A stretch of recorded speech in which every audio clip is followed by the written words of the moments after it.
Nothing will crush a real estate investor's spirit like landlord stress.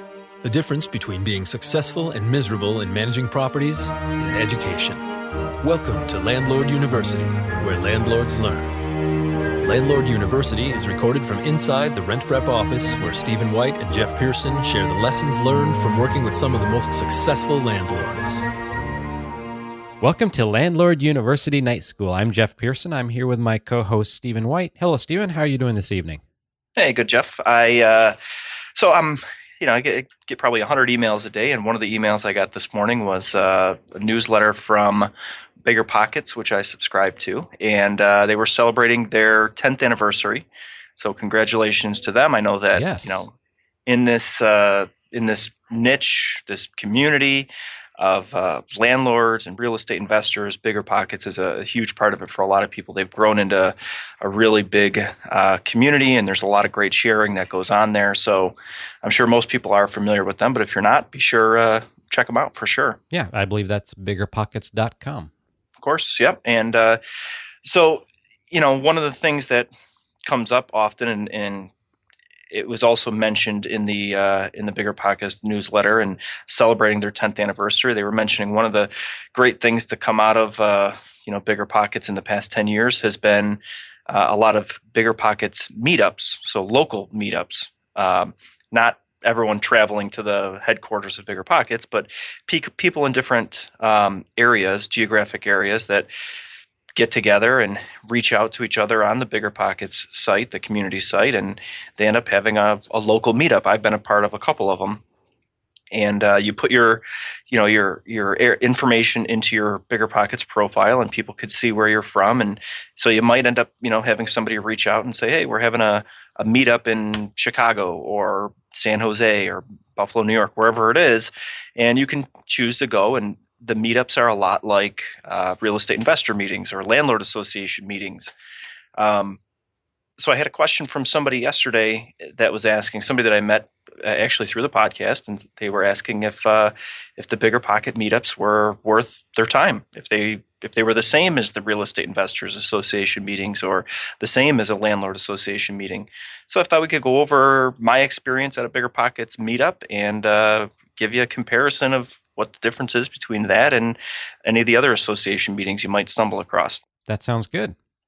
So the meeting that I went to, the most recent one that I can explain in my most recent memory is a restaurant that we met up at, kind of booked out the back room.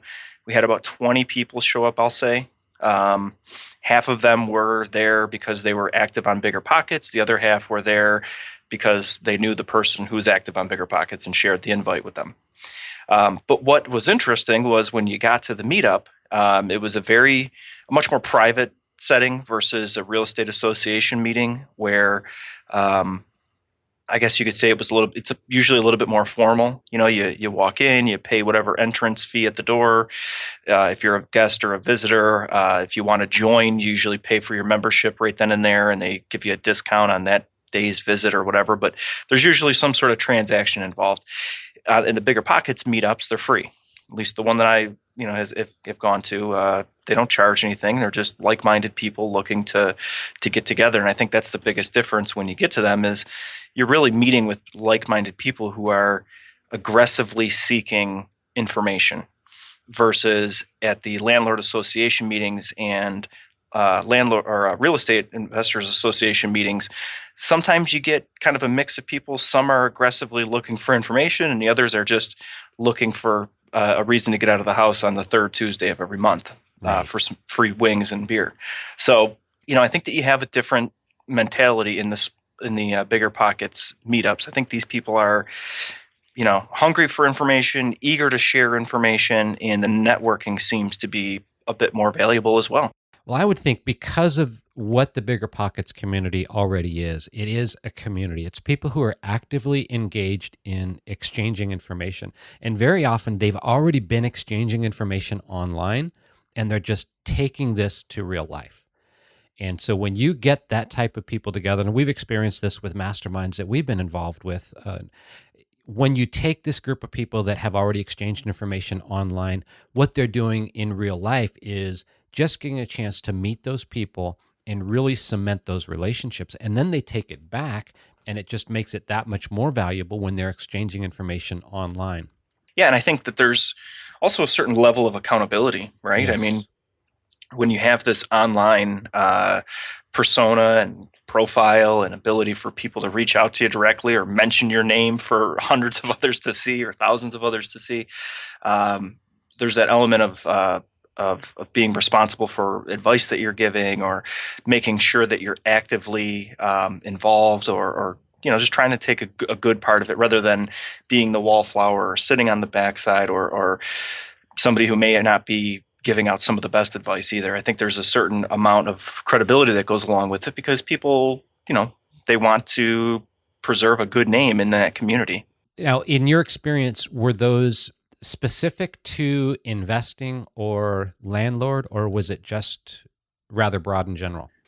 It was pretty broad. There was a mix of both people there, I would say, but I would say really focused on the investing side of Okay. it. I think BiggerPockets in general, I mean, they'll always cover landlording as one of their topics for sure, Right. just because it goes with the territory. But they're primarily really focused on the investment side, and I think a lot of people go to them looking for advice and other people's experience specifically with how to invest. So 90% of their content, if you do go on the site, is always geared towards how to break into real estate investing, how to make the most of it, 10 tips on how to avoid losing on your first flip, those type of things. Hmm.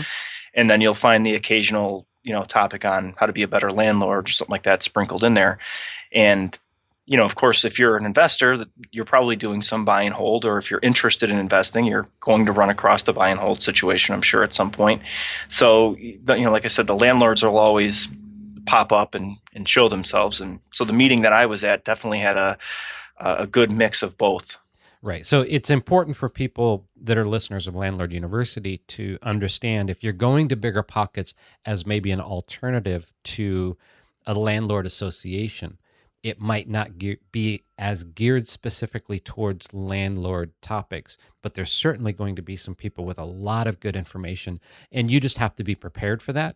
But Mm-hmm. if you know that going in, you're certainly going to get a lot of good information about investing, because there are so many people involved with BiggerPockets who have really good experience, and you'll be able to exchange information. Just be aware, this is a BiggerPockets meetup, and it's going to be a combination of them. And if you just ask the right questions, you're going to be able to get the answers, or they'll direct you to the people in the forum who'll be able to provide the answers. You might show up at a meetup, meet people in person, ask a question, and they might say, you know what?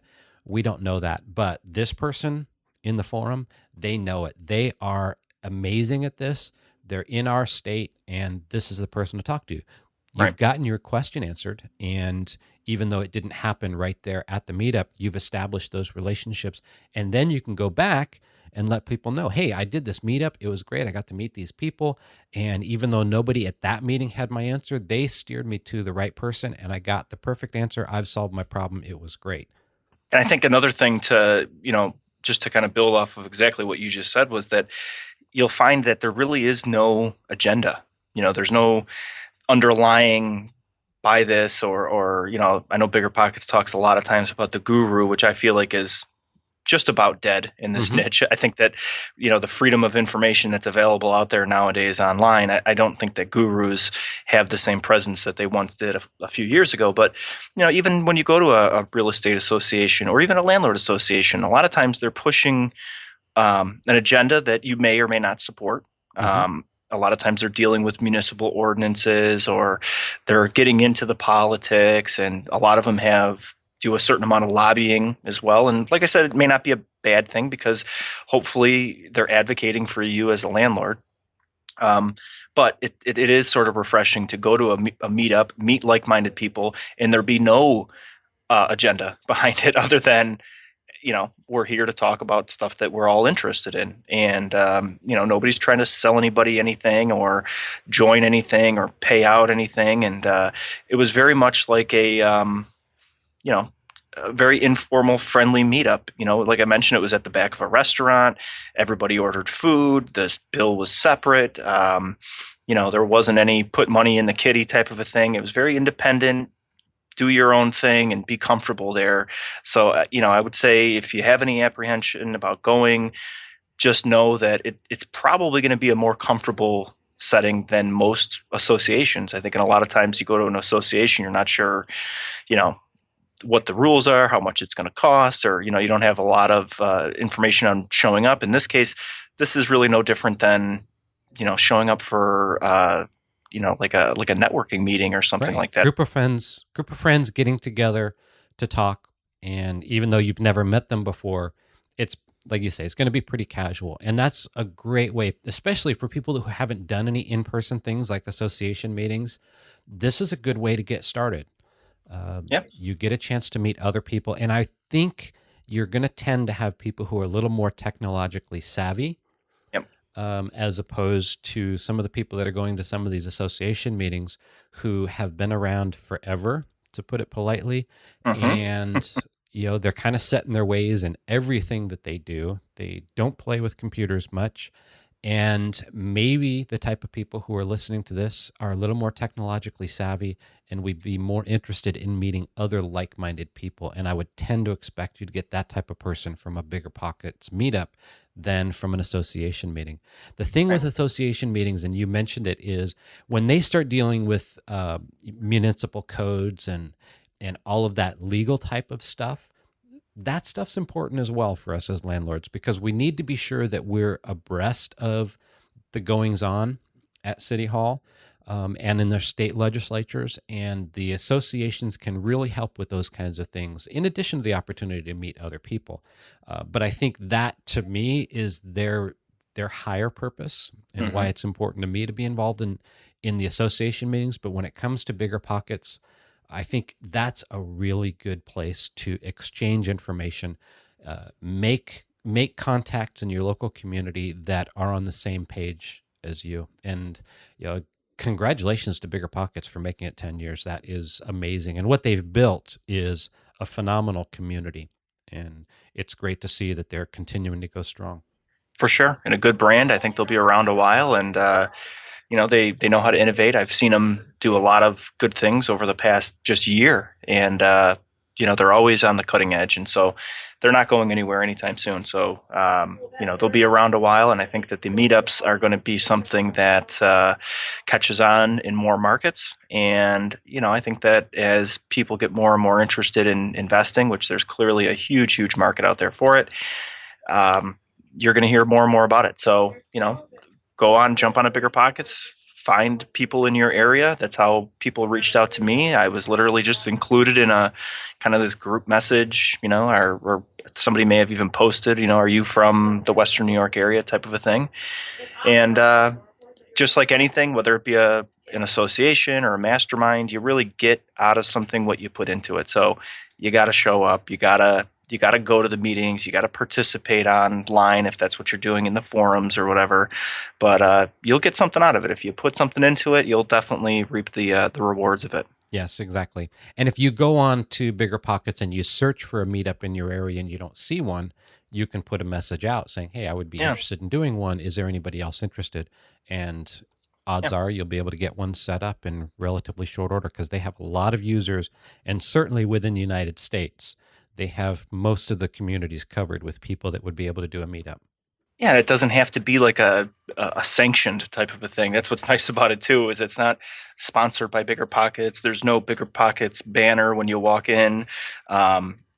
Just like-minded people. So you can literally go on there and say, does anybody want to? I think it actually, the one that started by me, somebody had put a message up, if I'm not mistaken, that said something like, I'm in this area.